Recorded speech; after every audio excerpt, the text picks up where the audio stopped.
Jaya Radha Madhava Kunja Bihari.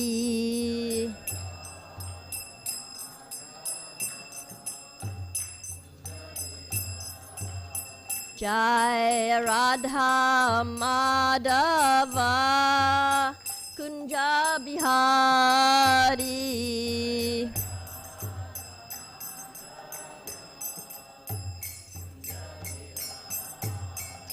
Jaya Gopi Janavalabha Girivanadari.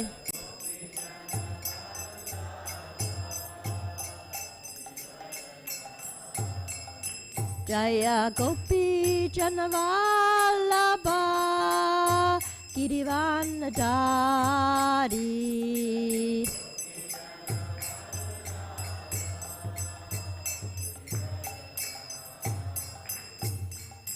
Jasodanandana Brajajana Ranjana.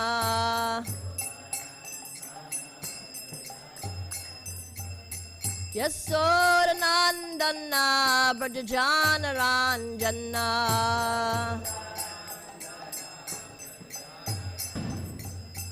Jamuna Tira Vanachari.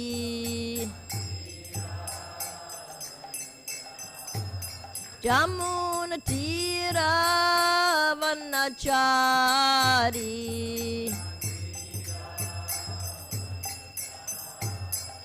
Jai Radha Madhava Kunja Bihari.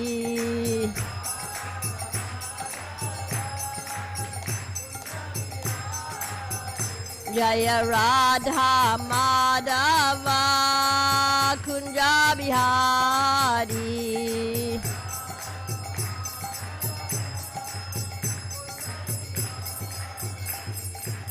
Hare Krishna, Hare Krishna, Krishna Krishna, Hare Hare, Hare Rama, Hare Rama, Rama Rama, Hare Hare.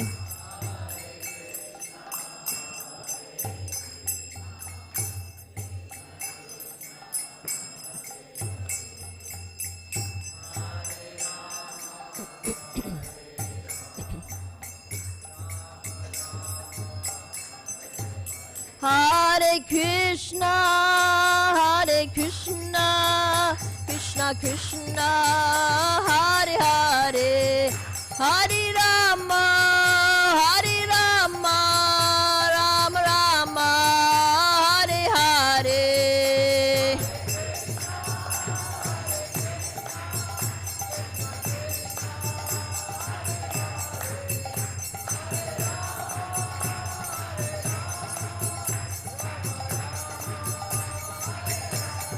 Hare Krishna, Hare Krishna, Krishna Krishna, Hare Hare, Hare Rama, Hare Rama, Rama Rama, Hare Hare.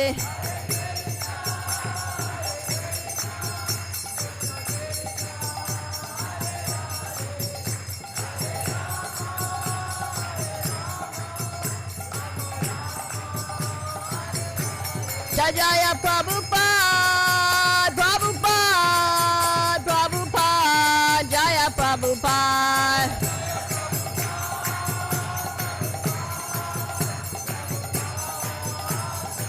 Jaya Jaya Prabhupada, Prabhupada, Prabhupada, Jaya Prabhupada.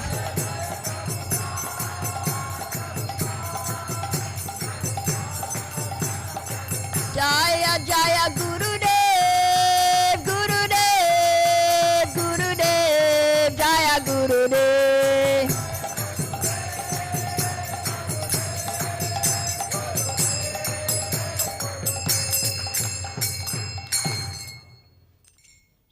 Jayam Vishnupad Paramahamsa Paravajikacharya Astatasata Shishimad His Divine Grace A.C. Bhaktivedanta Swami Srila Prabhupada Ki. Ananta Kota Vaishnava Vrinda ki, Namachar Shilahar Das Thakur ki, Prem Sikaho Shri Krishna Chaitanya Prabhu Nityananda Shri Advaita Gadadhar Shivasati Gaur Bhakta Vrinda ki, Shri Radha Krishna Gopi Gopinath Shamakunda Radhakunda Giri Govardhan ki jai, Shri Vrindavan Dham ki jai, Navadvip Dham ki jai, Ganga Mai ki jai, Jamuna Mai ki jai, Tulasi Devi ki jai, Bhakti Devi ki jai, Samaveda Bhakta Vrinda ki jai, Srila Prabhupada ki, Srila Prabhupada ki, Srila Prabhupada ki, Krishna Rasiyatra ki, Nimbakacharya's appearance day ki, marriage of Tulsi and Shalagram ki, Nitai Gaur Brahmanandi.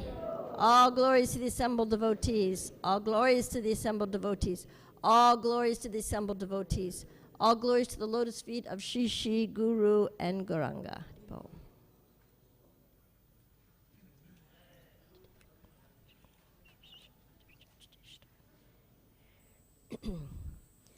Om Namo Bhagavate Vasudevaya.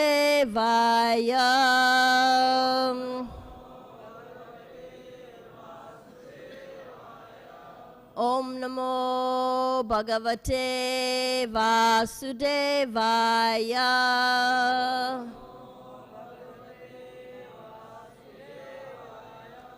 Om Namo Bhagavate Vasudevaya.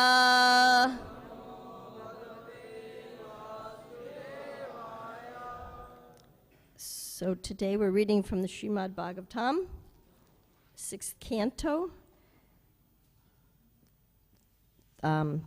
third chapter, and text number 30.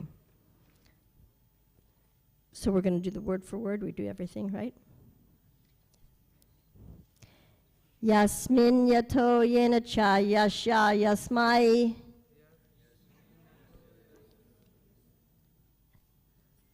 Am I doing it wrong? I'm sorry? I'm sorry, what? Is that the right verse? Okay. Am I doing the wrong tone? Yasmin yato yena cha yasya yasmai.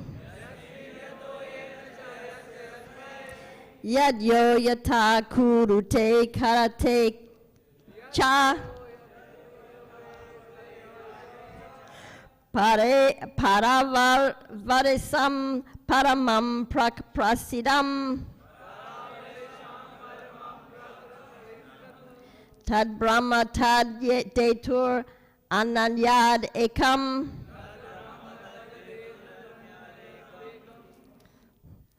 Does somebody want to do it more nicely? Does somebody have a nice tune? Yasmin yato yena cha yasya masai. Yasmin yato yena cha yasya yasmai. Yadyo yatakuru te karyate cha.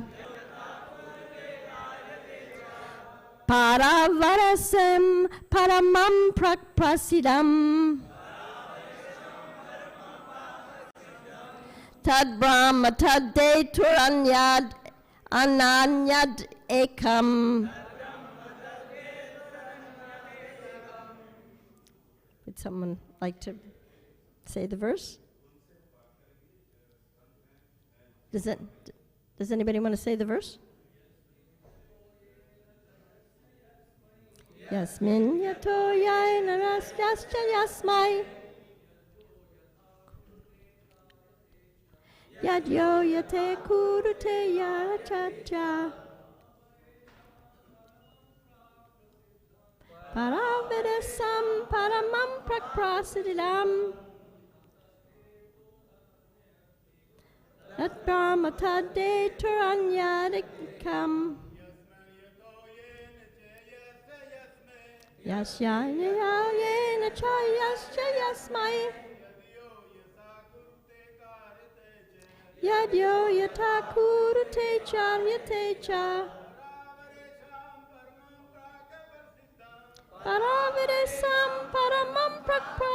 prasiddham. Tad Brahma tade turanayadikam.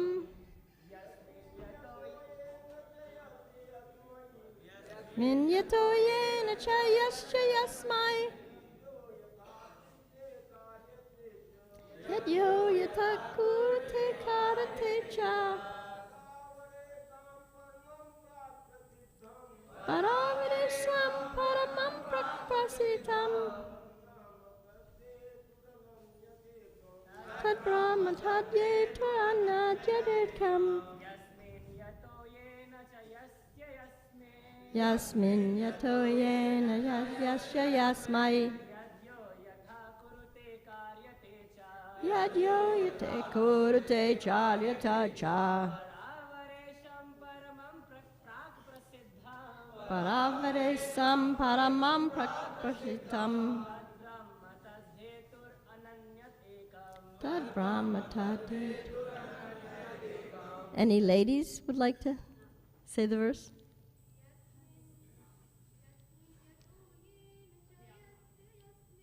Yasmin yato yena yasmai.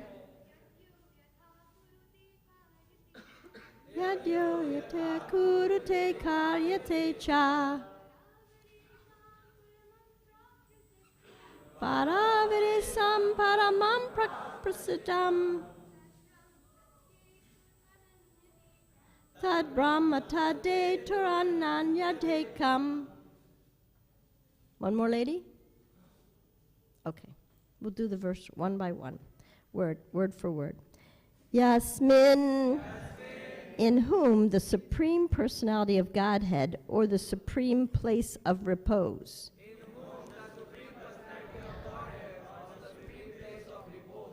Yata, from whom everything emanates, Yena, by whom everything is enacted, Cha, also, Yasya, to whom everything belongs, Yasmai, to whom everything is offered, Yat, which, Ya, who, right, I'm sorry, I guess that's right, Yata, as, Kurute, executes, Karyate, is performed, Cha, also, Paravadesam, of both in the material and spiritual existence. Paramam, the supreme. Prak, the origin. Prasidam, well known to everyone. Tat, that. Brahma, the supreme Brahman. Tadhetu, the cause of all causes. Ananyat, having no other cause. Ekam, one without a second. Translation and purport by His Divine Grace A.C. Bhaktivedanta Swami Srila Prabhupada Ki Jai. The Supreme Brahman, Krishna, is the ultimate resting place and source of everything. Everything is done by Him, everything belongs to Him, and everything is offered to Him. He is the ultimate objective, and whether acting or causing others to act, He is the ultimate doer. There are many causes, high and low, but since He is the cause of all causes, He is well known as the Supreme Brahman who existed before all activities. He is one without a second and has no other cause. I therefore offer my respectful obeisances unto Him. Purport. The Supreme Personality of Godhead, Krishna, is the original cause as confirmed in Bhagavad Gita, Aham Sarvasya Prabhava. Even this material world, which is conducted under the modes of material nature, is caused by the Supreme Personality of Godhead, who therefore also has an intimate relationship with the material world. If the material world were not a part of his body, the Supreme Lord, the Supreme Cause, would be incomplete. Therefore we hear, Vasudev Sarvam Iti Sa Mahatma Sudur Labha. If one knows that Vasudev is the original cause of causes, he becomes a perfect Mahatma. The Brahma Samhita declares Ishvara Parama Krishna, Satchidananda Vigraha, Anadir Adir Govinda, Sarva Karana Karanam. Krishna, who is known as Govinda, is the supreme controller.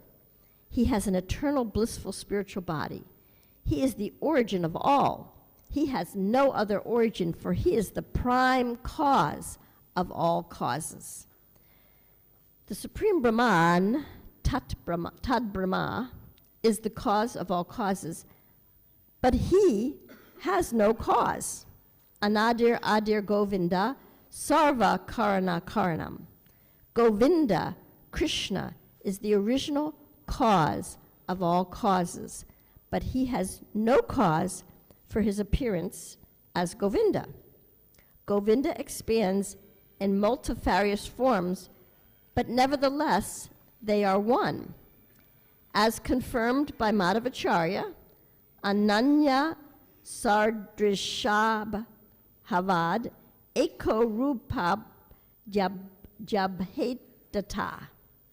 Krishna has no cause, nor any equal, and he is one because his various forms as Svamsa and Vibhinamsa are non-different from him. Om Jnanatimrandasya Gina Gina Shalakaya Chakshur Militam Yena Tasmai Shri Gurave Namaha Shri Chaitanya Manobistam Stapitam Yena Bhutale Swayam Rupa Kadamayam Dadati Swapadantikam Vandeham Shri Guru Shri Uta Parakamalam Shri Gurun Vaishnavamscha Shri Rupam Sagrajatam Sahagana Raghunatham Vitam Tam Sajivam Sadvaitam Savdutam Parijana Sahitam Krishna Chaitanya Devam Shri Radha Krishna Padan Sahagana Lalita Shri Vishakan Vitamscha Hey Krishna Karuna Sindhu Dina Bandhu Jagatpate Gopisha Gopika Kanta Radha Kanta Namoshtute Tapta Kanchana Gaurangi Radhe Vrindavaneshwari Vrishabhanu Sutadevi Pranamami Hari Piye Pancha Kalpatubhyascha Kripa Sindhubhyevacha Patita Nam Pavanebhyo Vaishnavebhyo Namo Namaha Jaya Shri Krishna Chaitanya Prabhu Nityananda Shri Advaita Gadadhar Shivasadi Gaur Bhaktivinoda Hare Krishna Krishna Krishna Hare Hare Hare Ram Ram Ram Hare Hare. Thank you all for coming to Srimad Bhagavatam class this morning. Certainly I'm not a scholar and I'm not really qualified to be up here, so I just really pray that you will all encourage me to say something that is beneficial for all of us. And I really pray for the blessings of my spiritual master to be able to speak from my heart. I wanted to acknowledge, first of all, that today is Krishna Rasayatra. It's the second Rasayatra, which is more commonly celebrated in Bengal. But Krishna dances with his gopis many times, and these are the 2 times that we celebrate. And it's also the marriage of Tulsi and Krishna, Tulsi and Shalagram. Should we put it closer to my mouth? Sorry. And it's also the appearance day of Nimbark Acharya. And I just wanted to say just a tiny bit about Nimbark Acharya. He is in alignment of one of the four sampradayas. He was initiated by Sanat Kumar, so he's in the Kumar sampradaya. And he was a great scholar. He wrote many books and lived near Govardhan most of his life. A great saint and very deeply realized. And even in getting his initiation, he was just humble and overjoyed to be able to be a part of Krishna's plan for him, to be an acharya. There was once a little story that there was a Jain scholar, and they were having some discussion, and Nimbarkacharya wanted to host him to some prasadam, but the Jain scholar refused because the sun had gone down. And so by his own potency, his deep potency, he made the sun, Arka, appear from a nim tree. So that's why he has the name Nimbarkacharya. And of course, that shows just a tiny bit of his potency, what to speak of his deep inner realizations that he shared with him. And Srila Prabhupada often quoted Nimbarkacharya. Okay. So now I wanted to talk about this verse. This is like if we know this one verse, we pretty much know everything. But of course, we all know that Krishna is the supreme Brahman. He's the cause of all causes. How many of you know that? Right? We know this, theoretically. Theoretically, we know this.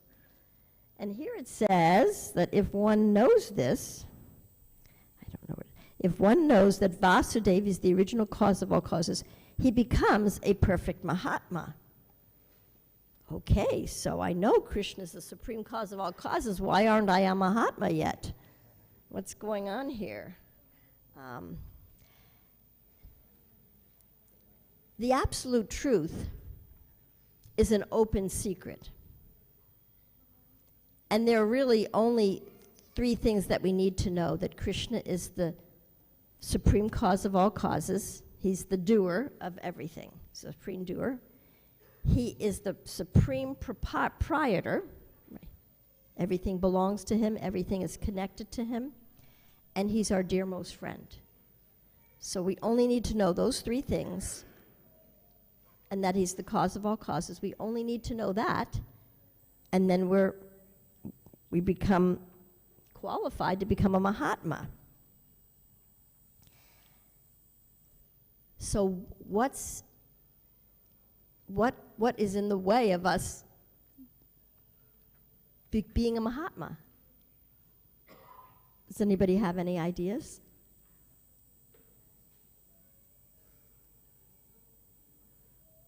Should I offer my suggestion? Did anybody raise their hand? I could have missed it.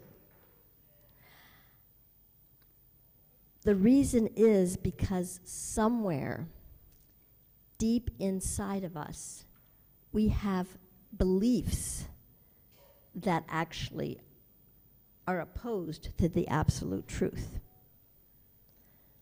Deep inside, we actually have beliefs, we're attached to certain beliefs that keep us in the material conception of life. We're attached to our physical body, but more even than that, we're attached to our subtle body, our subtle identities that we've carried with us for so many lifetimes, carefully carrying them and holding on to them. And these beliefs are the illusory lies that keep us in the material world. Now, the thing about the absolute truth is we can't paste the absolute truth that Krishna is the cause of all causes on top of a lie. I mean, we can put it there for a while and we can maybe stick it there for a little bit, but eventually, because the lie is a little bit let me say, dirty.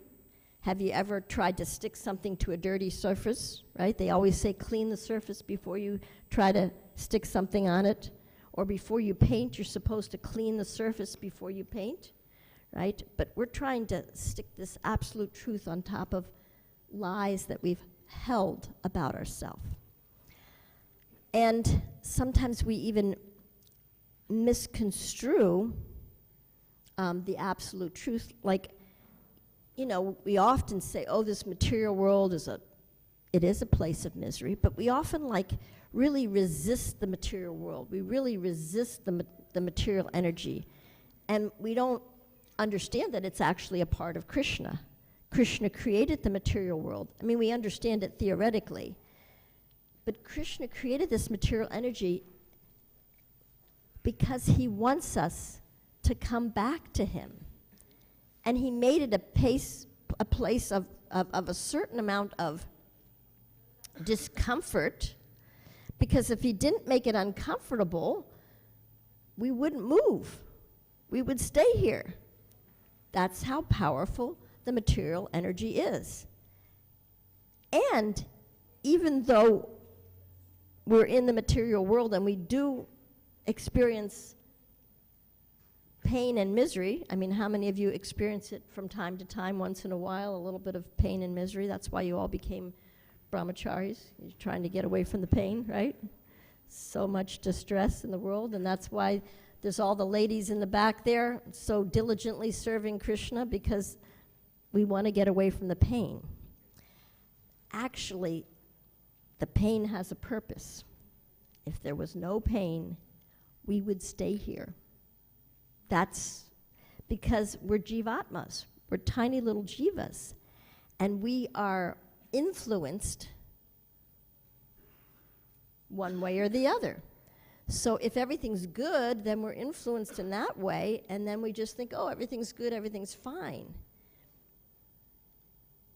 And when things go kind of not according to our plans and we're experiencing maybe some pinches, we start to think, wow, am I doing something wrong? Am I in the wrong place?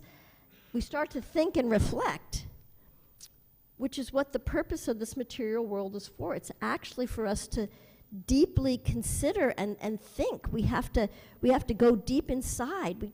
We can't paste the truth on top. We've got to go inside. Now, these lies that we tell ourselves, you know, they're attachments, they're the lies of the mind, the false ego, the subtle body. Underneath all those lies is our soul. And our soul is a Mahatma. Our soul is Satchidananda. It is full of bliss already. We don't have to do anything to make it that. Krishna already made it Satchidananda. We're part and parcel of Krishna. He already made it perfect. We're whole, perfect, and complete, right? Doesn't Sri Upanishad tell us that? I don't feel very whole. I don't feel very complete. I don't feel very perfect. Because we're relating from this level. We're relating to all those lies we've told ourselves. I'm so fallen. Nobody loves me. Nobody cares. Nobody listens to me. I'm not important. I'm just not good. I'm not good enough. I'm not good enough to be what everybody else is. That's our pain. And it is indeed painful for a soul to be trapped in a human body. Now, the soul is entrapped in many various bodies. You've got insects and animals. However, they're not suffering as much as we are because they're on autopilot. They're just running by instinct. They don't really have that much choice. They're running on instinct. Now, we have gotten intelligence. This is really the highest birth. So the highest birth, why does the highest birth have so much pain? Because the pain is meant for us to think and reflect and consider what is the pain. Now, if we truly believed that Krishna is the cause of all causes, if we truly believe that, then everything that happens to us every moment of the day, especially if it goes against our expectations, especially if it's a little bit painful, instead of resisting it, pushing it away, or blaming somebody else for our pain, we will think, we might even pray, Krishna, what are you trying to show me here? Because I'm feeling a little pinch. It doesn't feel so good. What do you want to teach me? What do you want to show me? And if we would do that every time we felt those little pinches, we would come a little bit closer to the truth. However, we've got this inherent pain, and it's, the lies. Now, remember, what was the first thing that Lord Brahma created in this world? Does anybody know? The very first thing he had to create? Ignorance and self-deception, actually. Self-deception. He had to create self-deception because no soul could stay in this world, no soul that's Satchidananda could stay here unless there was a little deception, ignorance. We have to be a little bit like, because if we're in our truth, we couldn't stay here. We wouldn't stay here. So he created self-deception. So we come here and we just want to notice, how do I continue to deceive myself? What are the things I'm telling myself that deceive myself, that separate me from the absolute truth that I know theoretically? I know Krishna's the cause of all causes. I'm not acting like I know it, not behaving like I know it, because I believe in the lies that I've so much carried with me. I'm not good enough. I'm no good. Now this is the tornness that the soul feels being in a human machine. A soul in a human machine, it is constraining. And the soul's, even when the soul's in the womb, it gets a sense of the pain, and it prays to Krishna, please don't let me forget you. But then when it comes out, it's kind of like, okay, what am I doing here? Very disconcerting, very confusing. And then little by little, as we grow, we're trying to figure it out. And as we try to figure it out, the lies we told ourselves in our last lifetime reawaken, and then we kind of believe that. We believe I'm no good, and then we gather evidence to prove it. Oh, see, he chastised me. I must really be no good. My parents are yelling at me all the time. I must be not good. We make it personal when we really feel the constraints of the material world. We make it personal. Instead of something doesn't feel right here for the soul, right? Something feels uncomfortable. Instead of just saying, what is that? We make it personal. Something is wrong with me. Something's wrong with me that I need to fix. Something's wrong with me. Now that's the first lie, because I'm Satchidananda. So if I tell myself there's something wrong with me, and I believe there's something wrong with me, and I gather evidence to prove there's something wrong with me, I'm going to be pretty sad and disappointed. Right?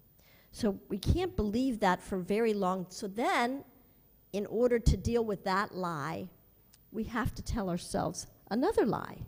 No, I'm good. I'm smart. I'm intelligent. I'm beautiful. And then we try to prove that to the rest of the world. I'm right and you're wrong, right? Right, I'm right, you're wrong. There's a lot of that going on. We have to prove it to everybody because we don't really fully believe it. Thank you. Thank you. We don't believe it. So now we got 2 lies. There's probably a few more that we got going on there. And then on top of that, we try to put Krishna consciousness on top of that. I did that for a good 27 years, and I did all the right things, and I worked 18-hour days, working really hard. And at 27 years, then all the lies started surfacing, because you can only kind of suppress them and put them down for so long. We can only put them down for so long. I had suppressed a lot of anger, and I pushed it down for a while, but then it came up, and I'm like, wait a minute. I've been doing all the right things for 27 years. I should be a pure devotee by now.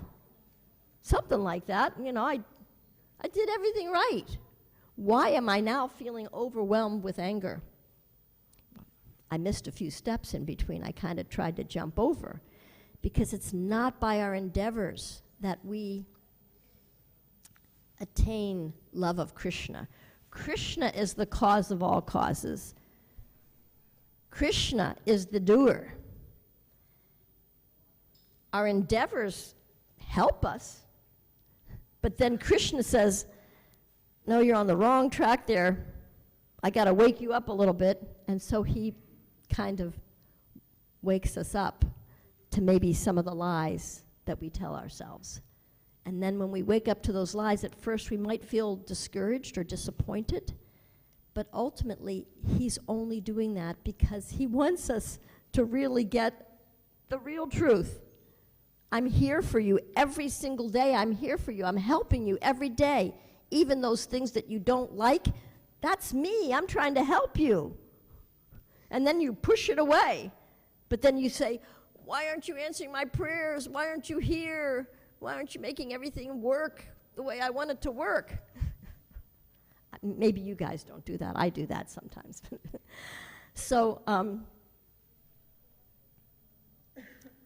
we really want to start becoming very honest.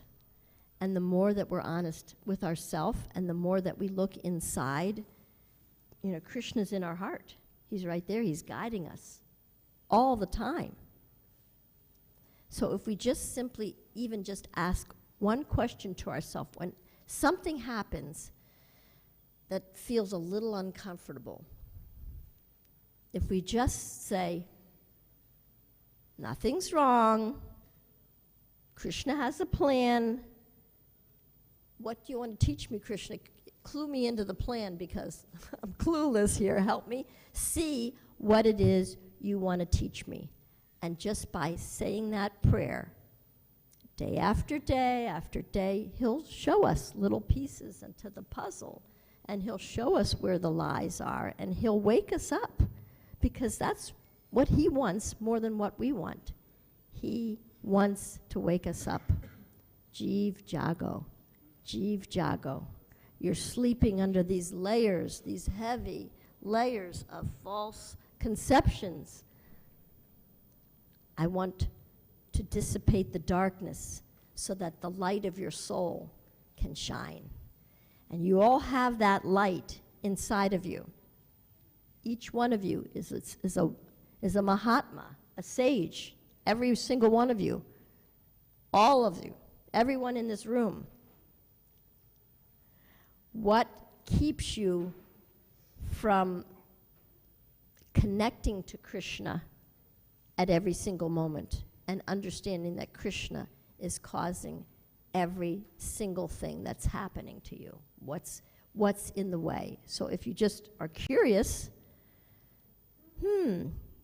wow, well, I didn't like the way that person talked to me. It seemed that they were, you know, putting me down. And I was just trying to help. Okay. So I'm a little hurt here. So thinking about it, reflecting, maybe even having a conversation, you know, with the person, or at least having a conversation with yourself, you might be able to see little by little how we can shift our behaviors so that we're not practicing and reinforcing the lies that have brought us here in this lifetime, and that if we don't dissipate them, they will certainly carry us to more lies. I hope that wasn't a heavy class. Anyway, it's 13 minutes to 9. I wanted to leave a little time for some questions or thoughts or discussion about this particular verse. It seems simple enough, it's pretty straightforward, and yet why aren't we realizing our true nature? Anybody have any thoughts? Please. Do we have a microphone? He's back here. Thank you. And if the ladies want to think of questions, I do take questions from ladies too. Okay. I can hear you, yeah. Hold it close to your mouth. So, at the very first place, what was the need to create this material world? That's really hard to hear you. It's kind of muffled. Is there a reason for that? Is it the speaker? At the very first place, what was the need to create this material world? Okay. Well, Krishna created this material world because there were some living entities who somehow imagined something, that there was something more than what they had already in the spiritual world. Somewhere we imagined, maybe I'm missing out on something, or, maybe I'd like to play like Krishna, or, so we had desires that were outside of the realm of the spiritual world. We thought there was something more. And so Krishna said, okay, Krishna fulfills all of our desires. He's a perfect parent. So just like a parent, the child may say, oh, I want candy, I want candy. So the parent, may not want to give the child candy, but if the child really throws a tantrum, the parent may give a little candy. Okay, here. It means that even in the association of Krishna, we don't feel perfect. We have longing desires. We don't fulfill. We don't have that. We have that feeling of imperfection. We want something more, even in the association of Krishna. Krishna gives us free will. He gives us the free will to desire anything. Maybe, and it could be, maybe we thought, oh, I'm a cow, maybe I want to be a cow herd boy. Maybe we thought that. And so maybe we had to come here in order to prepare ourselves for the next level. I know that even in the story of the marriage of Tulsi to Krishna, I think there was a phase in there where Sridham had an attraction for, I'm going to get the story all mixed up, but he had an attraction, and he wanted to be with this, I think it was Tulsi. So Krishna had to send him down to the material world. He had to send them to the material world to fulfill that desire. And then they eventually came back. So Krishna gives us free will to desire anything. So the reason we're here has something to do with our desire. I can't tell you specifically what it is that you desire or what it is that I desired. We desired something that was outside of that realm. You know, sometimes a kid wants to explore outside the house. It's like, isn't there something more, even though the parents are giving them everything? Maybe there's something more out here. So, you know, he gives us free will, and then he fulfills our free will. So then he creates this material world for us to fulfill our desires, and at the same time, he creates it not so nice that we stay here forever. Does that make sense? Mataji, honestly speaking, this one question has stuck with me, that why these desires cannot be fulfilled in the spiritual world, because then when we come to the material world, we have to go through the whole process. The 84 lakh this species, and then this material world has been going on since time immemorial, and will keep going on, and the species will keep suffering. So if Krishna wanted, he could have fulfilled in the spiritual world, he could have made that facility. Everything can be fulfilled, so that's why. Yeah, but Krishna is very intelligent. So he knows that if we have something bothering us, if we have some desire, it's a distraction from fully being present with him. And so he knows how to manage things in such a way that, okay, and again, you know, you say pain, this world of pain. Well, you know, with love comes pain. So if we spend a lot of time in this material world simply trying to avoid pain, I have to tell you, if you can't make friends with pain, the spiritual world, there's pain. Not everybody gets to be with Krishna 24/7, and when you really have a relationship with Krishna, it's painful not to be with Krishna. So maybe we didn't learn how to deal with pain, or maybe we didn't want the pain. I don't know why we came here. There's so many different individual reasons why maybe we came here. But if we just are in this world trying to avoid pain, that keeps us here. Avoidance is an aversion. And Bhagavad Gita says we can't be attached or averse. So if we're just trying to avoid pain and we're averse to pain, we're still stuck here. So, and in the scope of 8,400,000 species of life, in the scope of eternity, it's kind of like you go to sleep at night and you have a dream and then you wake up. It's kind of like that. But this dream feels pretty real and it feels pretty intense, and we kind of, it's expanded out, right? But when we really become realized, all of that we went through, we can look at it and say, oh my gosh, if that's what it took for me to get here, thank you, Krishna. Because it takes something to get that consciousness, that deep, deep consciousness that I am just a jiva, I'm part of Krishna, and I want to serve him. That's not a cheap thing. Krishna doesn't want to just hand us. I was thinking, Krishna, help me to be humble. I was thinking he would just hand it to me. Instead, he handed me trials and tribulations, but all of that was it's like a potter. You know, when a potter molds a pot, it's not that he just snaps his fingers. He molds it, he shapes it, he puts some water on it, he turns it on the wheel, and he adjusts it. That's what Krishna's doing to us. He doesn't hurt us. He's little by little adjusting because of our attachments. Sometimes it takes quite a while. But it really is only a spark in the scope of eternity. It's a dream. Thank you very much. Does anybody else have some question or thought?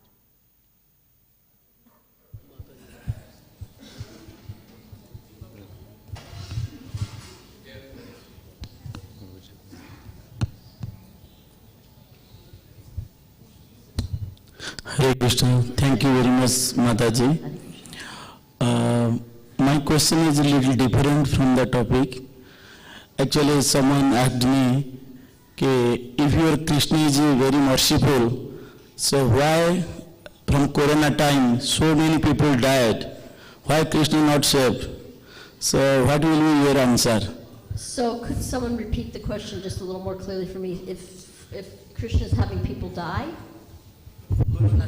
Hare Krishna, Mataji is asking, during Corona time so many people have died. So why Krishna not saved those people? You know, we tend to think of mercy in material terms. Like mercy and blessings is like, yes, happiness, joy, good prasadam, everybody likes me, everything's wonderful. That's the heavenly planets. If you want to do that, go for the mode of goodness, go to the heavenly planets. Krishna's mercy is so deep. He wants love. He wants our love. Love is not a cheap thing. Love is not, oh yeah, this is so fun. Love is like, I'll go to hell for you, Krishna. Give me the dust of, if you want the dust of my feet and I'm going to go to hell and that's going to make your headache go away, so be it. That's love. So his mercy is very deep. His love is very deep. So if we think of mercy in terms of the physical body, like you got to protect my body, don't let my body ever die, well, good luck on that one. Krishna's mercy is very, very, very, very deep, and he loves us. We can't even conceive how much he loves us.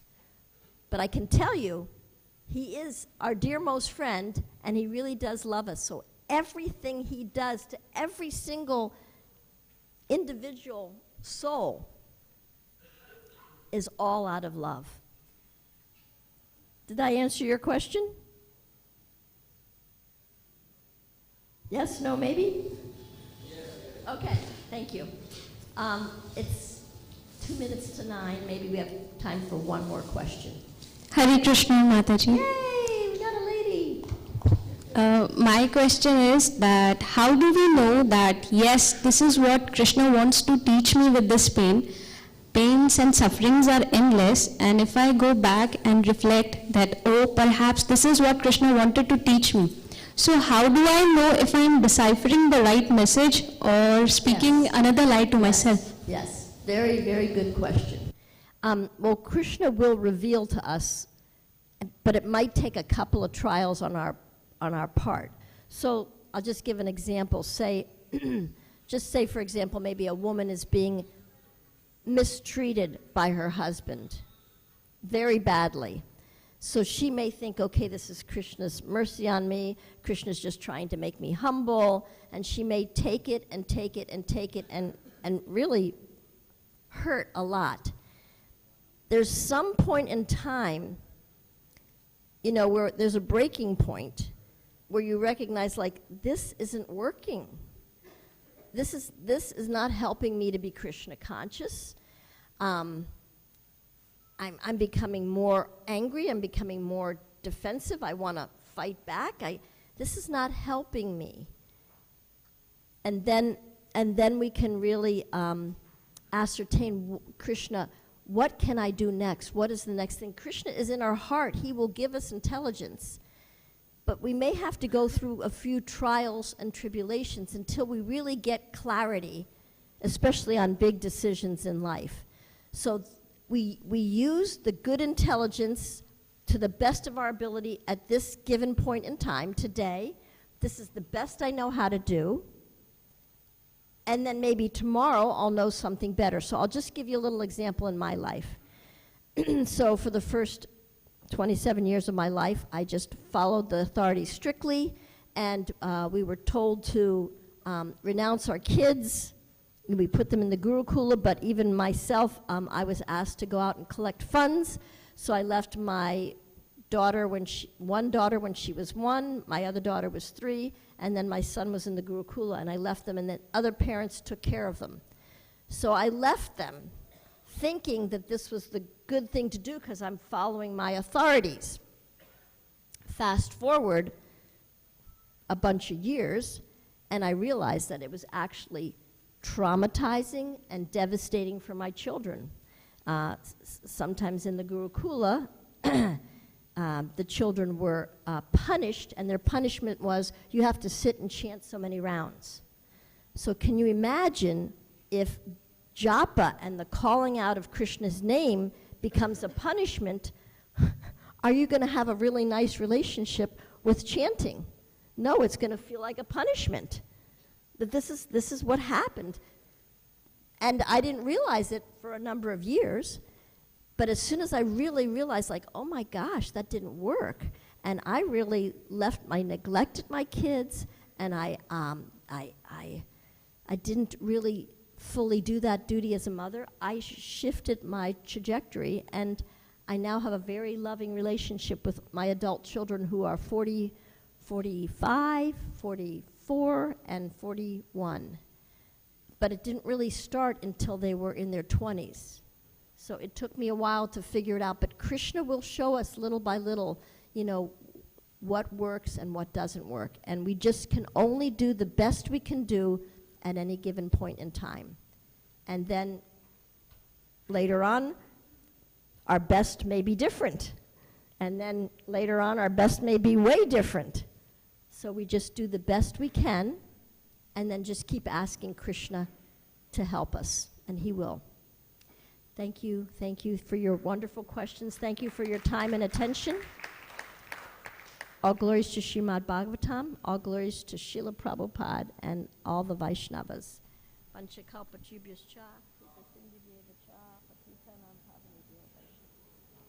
Thank you so much. Hare Krishna.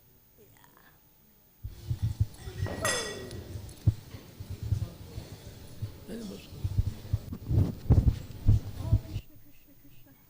Was it okay? I just pray to Krishna to help me do the best I can. Any thoughts, questions? I